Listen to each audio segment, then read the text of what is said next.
Well, good evening again, and I'm Bob Graves, and they call me the Unconventional Pastor. It's good to be back with you again tonight, and tonight I want to continue just something that I began talking about on Wednesday. I'm going to readjust my chair here just a moment. And last Wednesday, we I began talking about some of the ideas that had occurred to me to start thinking about that helped me to realize I had to change some of my thinking and reassess some of the ways that I used to put together my understanding of theology. And it certainly led me to a very strong paradigm shift. And I discussed some of the ideas of critical thinking skills that are a part of the way that we try to make sense of all of these things and whether or not we're being thorough or honest and recognizing the various ways in which our thinking can be skewed. And we talked about that. And by the way, um, I got some very interesting responses to last Wednesday's show. I got two kinds of responses. I got some responses where people thought that that was amazing, and they really liked the show. And I got a number of responses from some people who said, "What what were you talking about? That's an hour I'll never get back." So hopefully tonight will be better for those people who are thinking that way. But as I continue this idea here, I want to discuss that. Now, before I get into moving on, I'd like to just kind of, for those of you who this might be the first time you're tuning in, just kind of review some of the things that we talked about. That when it comes to coming up with a theology or trying to come up with an understanding um, of God, I, I I'm very much convinced that these are merely things that we can do because it's possible to do it, but that there's no authority or credibility in any of it. And I've even gotten to the point in my own personal life where the the major reason why I even give myself time to think about various theologies is to really discover um, how bereft they are of compellingness. That we really need to be. This is not to say that there isn't the possibility of a meaningful or a useful theology, but there's no place for a compelling or a required theology in that sense. That we're not here to be theologians, and the whole purpose of even having a faith has nothing to do with being able to properly organize all of my thinking clearly so that I really know who God is.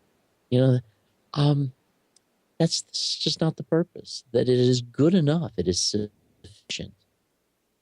If in some ways this is an acceptable mystery to me, if I sense that He is there, that I am loved, that I am lovely to Him, that this is sufficient. Uh, Also, as human beings, it's kind of odd to me that we would think that a credible theology was even possible. I'm sorry, but have we established whether or not we actually possess the skills, the insights, or the capability to organize the things that we are able to think about in such a way that we could develop an authoritative way of understanding God? Um, I think that we haven't demonstrated that we can. Now, this isn't to say that we shouldn't entertain these notions. There's a sense in which, as human beings, we can't engage ourselves in any kind of activity without being able to at least entertain some notion as to its usefulness. But that doesn't mean that we're necessarily dogmatically certain that we've got this thing nailed down and we're absolutely right about it. So, thinking about these things and the way that our thinking can be modified so that we end up knowing things that aren't so is a difficult thing to deal with and to understand. the process and the various influences that can alter our thinking in a way where we don't realize that we don't possess the kind of critical thinking skills that we might think that we do that would allow us to become so dogmatic or so assertive about certain things.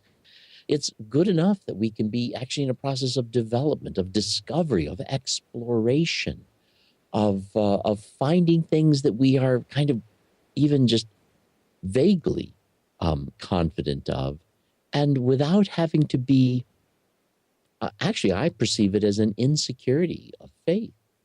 Um, some people find it a little bit awkward to claim that they believe without being able to have a total answer that is very compelling. It's as if I need to prove to you that, oh, yeah, I'm not only a believer, but I am such a brilliant and intelligent person for believing. It's just the most intelligent, wonderful thing I could do. There's just no need for me to prove that. In fact, I even see this as in some ways more like Christ. When I look at Jesus in the Bible, I see someone who is really confident in who he is, but not really all that concerned about turning who he is into the issue. That's not the point. And even the temptations that we see listed in Scripture for Jesus, the first one, I guess, if you are the Son of God, command that these stones be made bread. And a lot of us think that, well, Jesus has been out there. He's been fasting for 40 days and 40 nights, and he's out there in the desert. And so he's got to be plenty hungry. And if you're the Son of God, command that these stones be made bread. There's a sense here in which this temptation has really nothing to do with whether or not he can turn stones into bread. The temptation is if you're the Son of God, solve your problems by doing something only the Son of God could do. That way, you'll know you are the Son of God. Now, I suppose there's use and value in each of us coming to the point of developing a confidence of who we are. But I'll tell you something. I really don't think there's much value in feeling that somehow I need to prove who I am. If I need to prove who I am, I'm not comfortable with who I am. And I think that when I am comfortable with who I am, even when I don't even know completely what that would mean, it's okay that I am me. And whether or not I even understand that, there's no agenda here. I have nothing to prove. And therefore, I don't need to even solve my problems in a way that prove who I am. And I see that as more along the lines of that, the second temptation. I guess it was what? If you're the Son of God, then, jump down from the pinnacle of the temple, and, what a show off. Well, wouldn't that prove it? I really see all of those temptations as being a temptation to doubt being who one is, as well as a temptation to feel that one, in discovering who they are, needs to somehow prove it. I'm discovering who I am, and I don't think that everything I've discovered about myself is necessarily accurate, true, or but I'm getting closer and closer and closer, and that's great. But I'm not at any point where I feel that who I am is something I need to prove. I think as a musician, for example, I'm a better musician when I pick notes to play in a song that serve the song instead of picking notes to play so that everybody listening knows, damn, he's an amazing guitar player. What if the note I need to play is just something very simple because that's what the song needs? Then there's nothing to prove here. There's just a song to play and something to play that might, just be so tasty, and putting it right there in that song. And that's it. There's nothing to prove. And I think that actually approaching the guitar in that way, makes me a better guitar player, I think, instead of, some people are so busy in what they're playing. It makes you wonder why, they think this sounds good, whatever. But anyway, Hey, now I'm ranting and raving about venting about things that I find disturbing. But anyway, this concept of having to prove to myself or to others who I am, I think that many times this has a huge factor in what distorts our theology. Now, I can appreciate the fact that we do need to have a working theory of who it is we think we are. We do need a sense of identity, but I think there's something very healthy about reaching the point where my identity is merely a concept that I find useful, but that who I really believe I am is permitted to be something that is unknown to a certain degree, and that I'm okay with that. I'm in the process of discovering who I am, and I've at least arrived at the point where I'm comfortable enough with it that what it is I don't know about myself, if I ever discovered it, I think I'm going to like it, you know? and, and I feel this way about other people. The more I get to know them, whether or not I can nail that down perfectly, the more you get to understand people for who they really are, where their pain, their hurt, their needs, and yet what they are as a person, and what their potential is. The more you find they're amazing, they're wonderful, they're wonderful. It's great, you know. Anyhow, we were talking about a variety of things last week, such as that I wrote some notes down here. Casual theories that feel good and get confirmed without validation. We come up with ideas and notions for God that really fit in with our expectations and biases and things like that. I talked about the fact that every time we think about God, we're dealing with incomplete information, and so we don't have the whole story. We're not equipped to make all of these conclusions with any kind of solidarity. One of the things I think I was talking about was getting ready to talk about was memory problems. You know, when we're thinking about anything, the only way we can think about things is by relying upon the things that we know. But what do we know? Memory problems can really affect, we use the experiences we've gone through in some ways anecdotally as a way of becoming metaphors for what it is we're concluding. But, I don't know if you're aware of this, but memory ain't so hot for everybody. And a lot of people don't like hearing this, but we can prove through various different tests that what you remember, that's not what really happened. First of all, we can demonstrate that the powers and the ability that we have to observe events is not really all that excellent. And so just the way we originally experience an event is not necessarily representative of that event and the way that it really occurred. Not only that, but oftentimes when we experience an event, that event takes on for us a certain significance.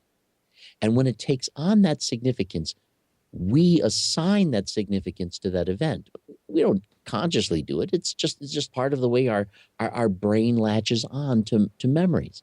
But what'll happen is over time, we grow as a person, and it's quite possible we might grow into a person who would no longer attach that kind of significance to that event. So what happens? Well, sometimes that event ceases to be significant for us. Other times, that event continues to be significant for us, but what it is, we end up seeing a different significance in it than we used to. But you know what? More often than not, what happens is when an event in the past was significant to us, if the way we grow and develop alters the way it would be significant to us, we don't change the significance of that event. We either avoid rethinking about the event and it retains the significance that no longer makes sense, or our memories about that event modify and change until we've rewritten the history we've gone through in a way that continues to justify the same significance. Tests have been done to show that we as human beings do this. An example I remember reading about at one time was a husband and wife who were having this argument where they were in great disagreement, and it was a very difficult thing for them to be involved in this disagreement. And over time, one of them actually ended up changing their mind and ended up agreeing with their spouse. And then 15 years later, this argument comes up in a therapy session. And the way the one spouse talks about it, they talk about how they took this position, but their spouse was in this position, and they reversed it. Because they remembered it as a significant event that we were thinking very differently, and they had just grown out of that old view. And since the new view they had made so much sense to them, they just simply seemed to remember that that's the way they always felt about it. And since they had this terrible argument, it must have been their spouse who took the opposite view. And so, and things like this are very common to happen, that we actually, our memory of events can actually modify. And in fact, what we've discovered is that people are more likely to modify the details of an event so as to sustain the same emotional impact of the event than they are to alter the emotional impact of an event by coming to a different understanding of it over time, slowly. So the truth is, even our memory can be a handicap in terms of our clarity of thinking as we rely on our past and our history as a resource to help us in the clarity of our thinking. Perhaps part of what I'm trying to say is this, that I don't think that makes us incompetent as human beings, but it does mean that we don't bring to the experience of being human the kind of competency we think is required or that we think that we possess. That's not the case. And so the problems with memory can be very significant. And so I think that we, therefore, by the way, I think we're better served when we know things like that, to not hold on to our memory of events as they happened over years, particularly if it involves issues and problems that are decades old. So it's going to be important to do that. And the other thing that I also wanted to talk about is how motivation can affect our thinking. When we're trying to make sense of God or make sense of the Bible, we find ourselves in a social environment. We find ourselves dealing with other people. It's not going to be so simple in those social environments to just, think anything you honestly think. There can be repercussions to some of these thoughts. And this can affect what it is we want to be true. It can affect what these things work with. And in fact, we left last week with me saying a statement that did receive also from a number of people, a great deal of comments. Our beliefs are tools that help us to navigate the questions of life that are unavoidable. But our beliefs should never define us. They're just tools. I am not what it is I believe. What I believe is merely the current state of my attempting to make sense of the perceptions I've had up until this moment of time, and to the degree that they've been preserved, observed, noticed, or whatever. But I'm going to continue being the person I am and moving on toward the future. And so, in a sense, I have learned as a person to more grab a sense of what defines me is the unknown person I am becoming, rather than the person I used to be or the things that I currently understand about myself. These are just working models of how I make sense of things in my need to navigate the questions and decisions of life that are coming at me right now. And so they shouldn't define me. They're just tools to help me do that.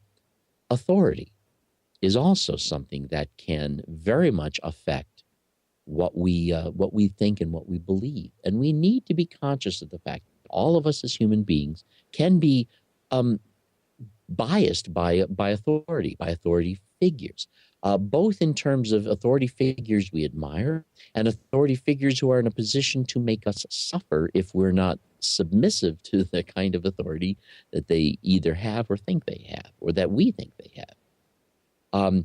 We can suffer. We can suffer the results of not believing what we're told to believe. We can also find ourselves changing what we think about God from what we would normally clearly think if we were just free to think without some sort of authoritative duress over us. We find ourselves having to give into the well-constructed arguments of authority figures. That if they can make a good argument for what they're going to do, and it's going to cost me too much to buck the system or buck the authority, well, is it really worth it to go in a different direction? It may not be, in a sense, but at the same time, we give up and we sell our freedom to truly, genuinely accept full responsibility for how we think ourselves. And that's a sad thing if that ever happens to us. The other thing is that and we did talk about this, that we are affected very much in ways we don't realize by the famous, the important, the wealthy, people who are decorated or acknowledged, or people who've got great credentials and things like that. Plausibility was something I was also talking about. All sorts of false theories are abounding. We live in the misinformation age. We sometimes talk about how we live in the information age. Well, I suppose, information and misinformation and clear thinking and unclear thinking have always been a part of human history. But now with the internet, there's an awful lot of information running all around and very accessible to every person who has access to the internet. Well, that doesn't automatically add any credibility to any of it. And some people say, well, because it's so fast and loose, it's even less credible. Well, I don't know that it's even less credible. People have been chit-chatting and talking with each other in private, saying all sorts of things that if we knew all the things human beings have been saying to each other throughout all of history, we would find that the internet is only just bringing it out in the open. Some of the incredulous things that we find people talking about. Something even recently that I was talking to someone else about. Perhaps I don't want to get too political here, but I'm not really all that enamored by any of the political parties or the narrow-minded thinking that I perceive as going on within each of these parties. But I'm sometimes amazed at the sort of people who are still worried about Obama's birth certificate. This is crazy, and it's crazy for several reasons. One is these people are worried about all the things. We've examined the document, and we find that there are photocopying errors that are details of photoshopping, and these people have no idea what they're talking about. Oh, no, don't get me wrong. They may know what they're talking about when it comes to photoshopping, but they may have no clue as to how some of these certificates are made or created or distributed. A lot of people, for example, don't have any idea that your original birth certificate is never published by anyone.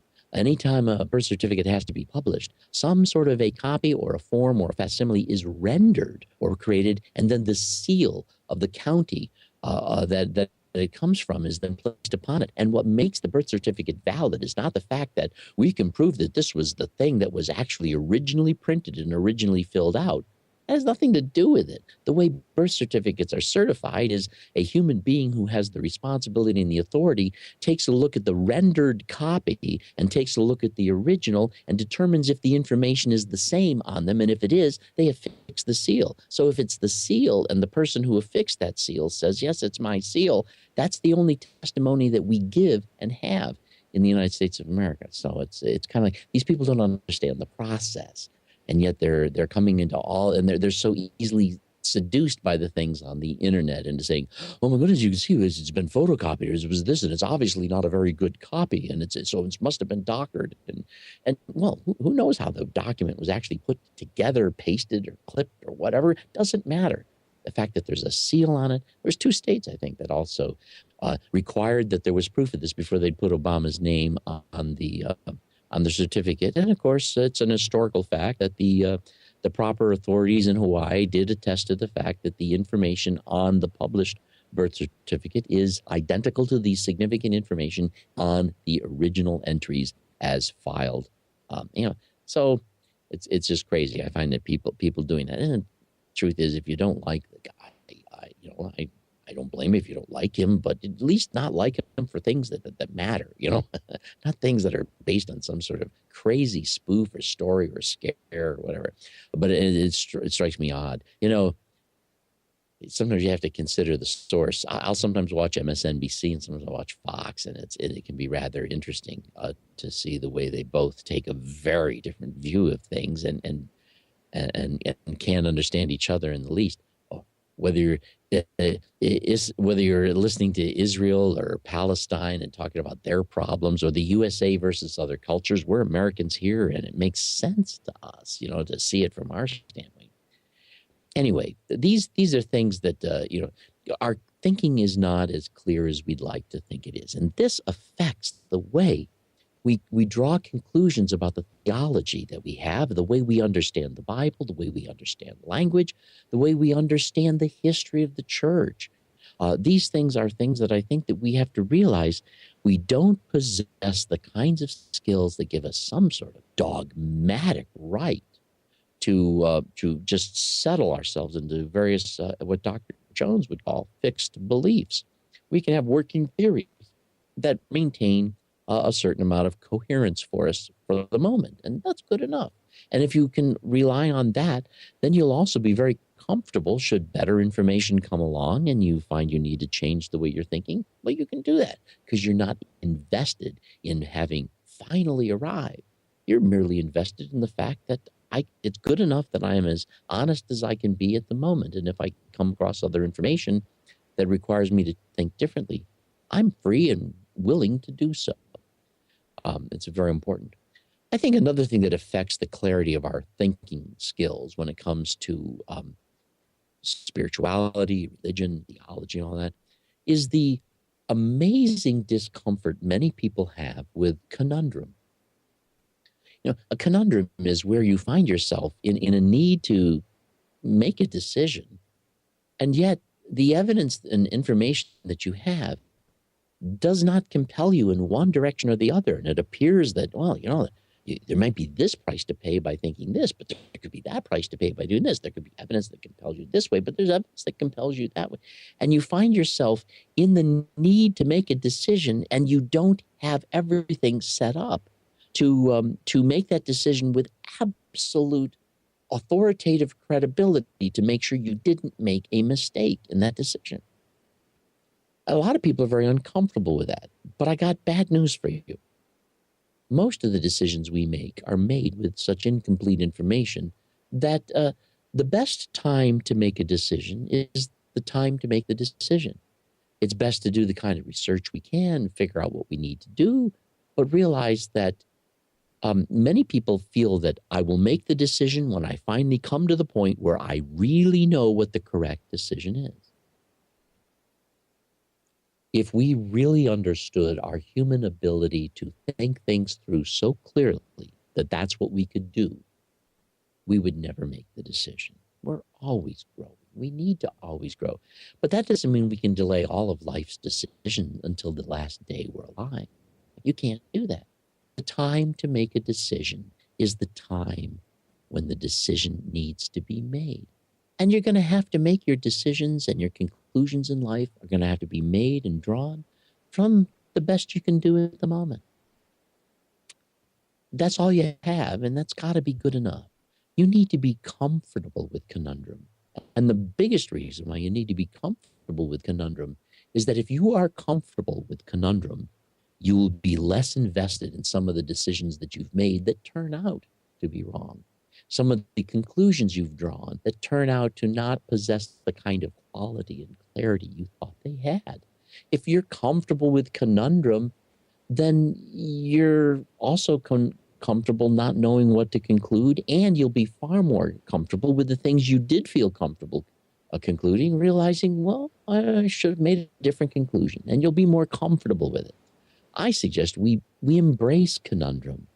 It may not always be fun, But I think you can come to the point where you can realize how useful it is. And then after a while, you get to the point where it's so okay, it doesn't even bother you in the least. You can still be at peace, even when there's things you can't figure it out. It's okay that you can't figure it out. Maybe you never will. Maybe someday you will. It's okay. Conundrum is not a problem.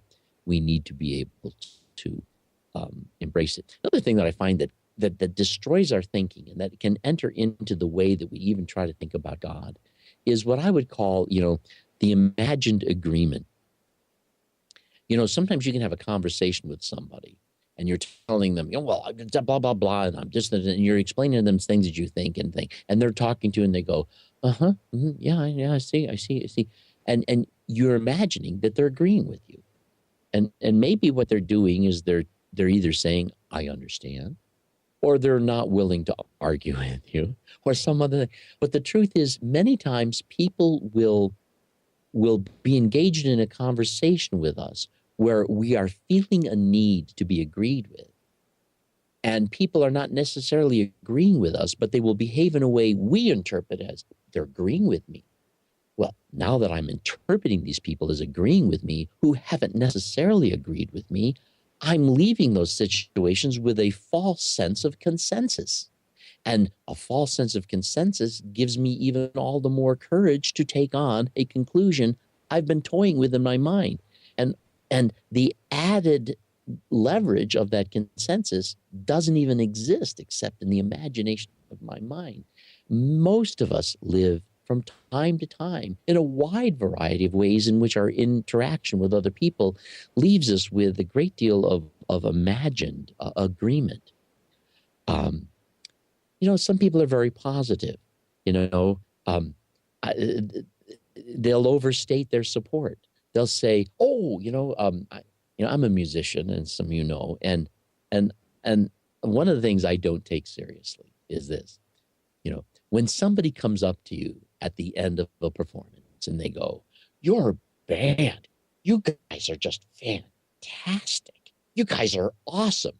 And then after they say this and give you all these compliments, they turn around and fall down because they're dead drunk, and it's like, well, how am I to evaluate this particular critique?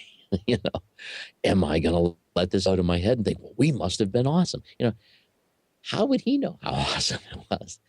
He wasn't even really there, So in some time, the people can be very positive. It's just their personality. They can be very full of praise, and also another thing that I try to share with my fellow musicians, by the way, some of them know me as a kind of a Simon Cowell kind of person, because if I'm playing with a band and I think that the particular arrangement was a train wreck, I say so.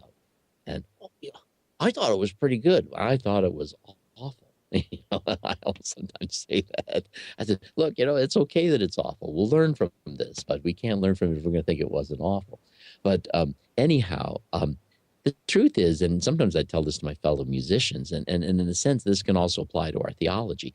The people who come to your church, they come to your church because they like what's going on there. But there's a lot of people who don't come to your church. And a lot of them don't come to your church because they don't like what's going on there. And you don't know what their feedback would be. So how do you know how to feel about your church if all you know is the feedback you get from the people who like it?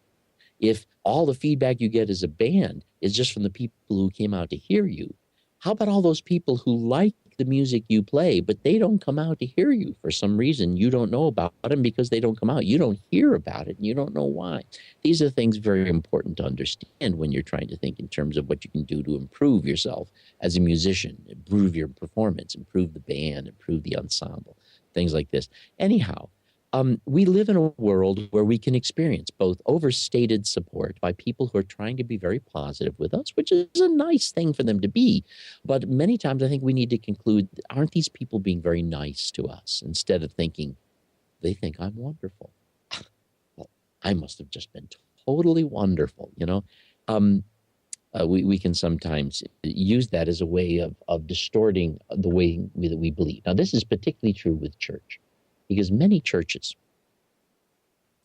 are involved in ways of reaching out to the community, which is a wonderful thing. And as they do this, many of them all of them are from time to time involved in certain events that were extremely wonderful and very helpful. And the people who were helped by these events or these outreaches, these touches of care and concern and love are oftentimes very, very, very grateful. But as wonderful as that is not a commentary on the credibility of the doctrine of that church. It's just a statement in response to the wonderful things that may have happened there. And so these are all part of, but the point being is that all of these kinds of events can alter the clarity of our thinking as we begin to assess a biblical passage, as we begin to accept or as we begin to assess the meaning of certain of these questions. Now, as I've mentioned to you before, I find the study of theology to be most useful for me to discover how all of these theologies are at the same time interesting and not necessarily compelling, but at some times maybe good enough to be my working model for the moment. Now, as things go on, it looks like we have a comment coming in here. I'll need to check this out. Is it possible to study theology objectively? That's the viewer comment. No, I don't think it is. Now, I think there are some things that can be, there's no such thing as pure objective study of anything, because we as human beings give significance and meaning to certain things in every way. And so even when we're studying something scientifically that we can have before us and examine it, we're never free from any subjectivity. Is it possible to study theology objectively?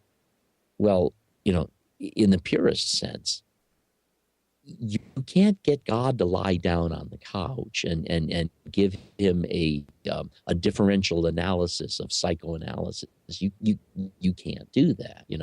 You can read the things that are alleged to have been said by him in Scripture, but you don't know that's been translated right. You don't know if that's really what he's thinking. Some things that Jesus said, I think he said tongue in cheek, and it wasn't representative of what he really thinks. He was just kind of mocking some ideas. I really think that when Jesus is saying, if your eye offend you, pluck it out. I think Jesus is actually saying, are you crazy? You're thinking in a way that allows you to even believe that your eye is an offense, Well, then, if you're going to think this way, just pluck it out, I guess, and things like where I perceive Jesus is really kind of mocking the absurdity of the concern, and realizing that if there's any problem here, you're going to have to find some solution elsewhere, than seeing your eye as the problem. So can we objectively think about God? I don't think so. He's not available for that sort of assessment. Not only that, but the softer our sciences get, the more we're examining things that are experienced, that are only observed and immeasurable. This is the degree to which we are forced to rely on reasonable conjecture, reasonable assessment, where we have to look for ideas that are, at least for now, to the best of our ability, coherent. So I would say that I don't think it's possible. I would also say I don't think it's at all necessary. I see God as an entity, as a personality. I see this as a relationship. Now, I'll tell you this. I had a relationship with my dad, a relationship with my mom. When did I ever have to have an objective study of who they are as persons in order to have this relationship? Now, I don't think that that's necessary. Now, I'll tell you what, I do have my working theories as to who they were as people, what kind of persons they were, and I'll be honest with you. I don't look back at my childhood with fondness at all. Um, I I do not feel that I was blessed with wonderful parents. I really don't. But I also, in many ways, I don't know what their issues were, what their problems were. But there's a sense in which I'm not prepared to blame them either for some of their shortcomings. I don't know what the story is, and I just know that my experience was not a very positive one, and that it did a great deal of damage to me that took me many years to stop running into the brick walls as a result of some of those things. But I don't need to have an objective understanding of them. Um, it's good enough that there's this relationship that we're working with, and some of the objective insights might help me and try to make sense of it all. Particularly if I'm trying to make sense of it in a way where I don't need to find a way of blaming them or blaming myself, but just recognizing that human challenges and problems can be difficult, and it doesn't always work out pleasant for everybody. So there's a sense in which I think that there's this idea that a theology is even completely necessary is I think overdone, overstated. I think it even gets in the way of the relationship. That in fact, if the relationship is more busied with the kind of interaction that is pleasant, that is loving, that is upbuilding, that is that is connecting, that is reassuring, that's wonderful, and does not necessarily require that we are always coming up with what seems to be an objective analysis of everything that's going on. So I'd have to say that. Is there a safe passage through the experience of church if it's impossible to be objective about theology? Well, certainly. Um, the fact that it's impossible to be objective has nothing to do with the safety of it. In fact, I really think that part of the reason why we try to have such dogma is because we're uncomfortable with the idea that we don't have it, and there's this false sense of a lack of safety that I think it sometimes drives it. You're not unsafe. This isn't the risks you think you're at don't exist in many ways, and so is there safe passage through it? Um, I think the different organizations are very different in the way that they deal with things, and some organizations can be far more loving and caring in terms of the leadership and the people who are there, and as time goes on, the people who are involved can change, and some organizations that were one time very wonderful in the way they dealt with things can later become extremely terrible. Not every organization that became a cult started out as a cult. And not every organization that started out as a cult remained as cultic, So, I mean, things go through changes.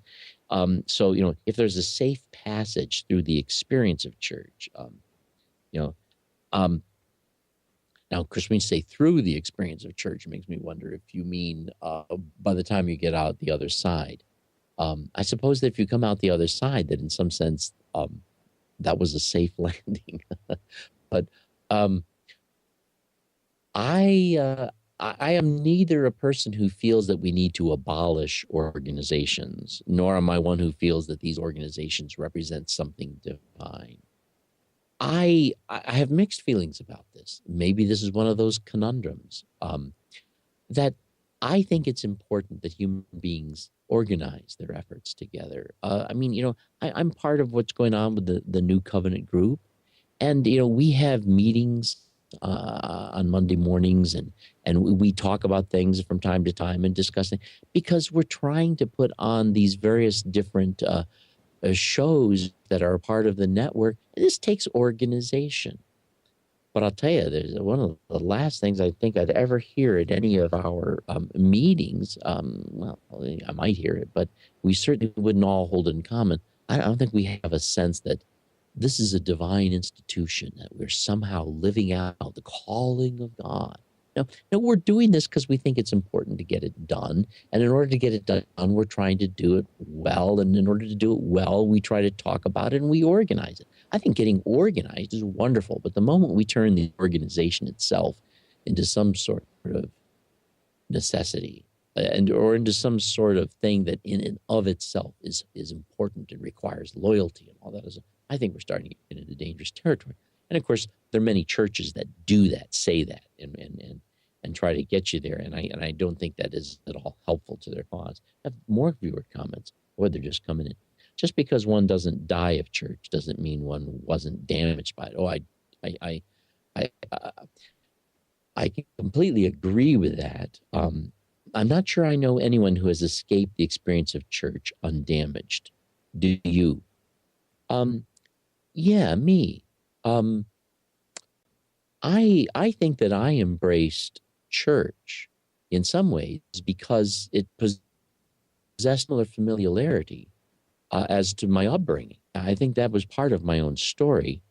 But I think that I had enough freedom, and I took for myself enough freedom while in that experience, that I came to a very comfortable view of who I am, who God is, and what's going on well before I left church. And I even remained in church because I found it useful to remain connected to these people. And I felt very free to object to the things I objected to and to speak up and to say things. And eventually the day came when I left, but I left because it was no longer really serving a meaningful purpose. So, by the time I left, I'm not leaving with my tail between my legs. And I don't know that the process was one that did anything other than reconfirm some of the damage already done to me before I ever got there. And that was while in it that I actually worked my way out of all that damage. So but I'm not really sure exactly how we could define all of that. I certainly see a lot of room for abuse, and I think that even some of the places I was at were definitely abusive to some people who hadn't yet found enough of themselves that they could actually stand up to saying, I'm not buying that, and I'm not going along with. I was in sometimes a stick in the eye to the people at church, because they would sometimes try to push the buttons that normally get pushed to keep people in line. And I just totally ignore it. I remember one time I had a pastor who was very Calvinistic, and I said, well, I think Calvinism is just plain stupid. If I'm a Calvinist, I'm just a pointless Calvinist, and I can't buy into it. It just strikes me as being philosophically absurd. And the guy was just kind of startled. He was a brand new pastor, beautiful fellow, wonderful guy, but he was just kind of startled that he could be this pastor who'd only been in the church for like about 2 weeks, and that he could bring that up, and that I could just so freely speak to him about, I'm sorry, I don't buy it, and yet without the same time saying, and I don't like you either, And in fact, I went back. He had been to me already a person who was very kind and very, very awesome, and who had actually talked to me about some issues that I had some concerns about. And I actually went back to him a week later, and I said, by the way, I want you to know that although I don't accept this Calvinism, I don't want you to ever think that you're being the pastor here, that I don't feel like I don't feel like I don't have a pastor. I don't feel like there's somebody I can't come to. I just want you to know that my relationship with you has nothing to do with whether or not we agree on this theology. And so I came through that, I think, okay. But I don't think that I was the rule. To be honest with you on that. Viewer comment. You're great, Bob, but I'm not convinced that you're damage-free. You're a wise person. I certainly am not damage-free. Yeah, I don't think you can go anywhere without. I mean, even people who love each other, we do things that do hurt each other and damage each other. We're not quite as bright or as caring as we would like to be, and we're far from perfect. Your comment. I've attended church all my life. The people in the churches I've attended have been very loving.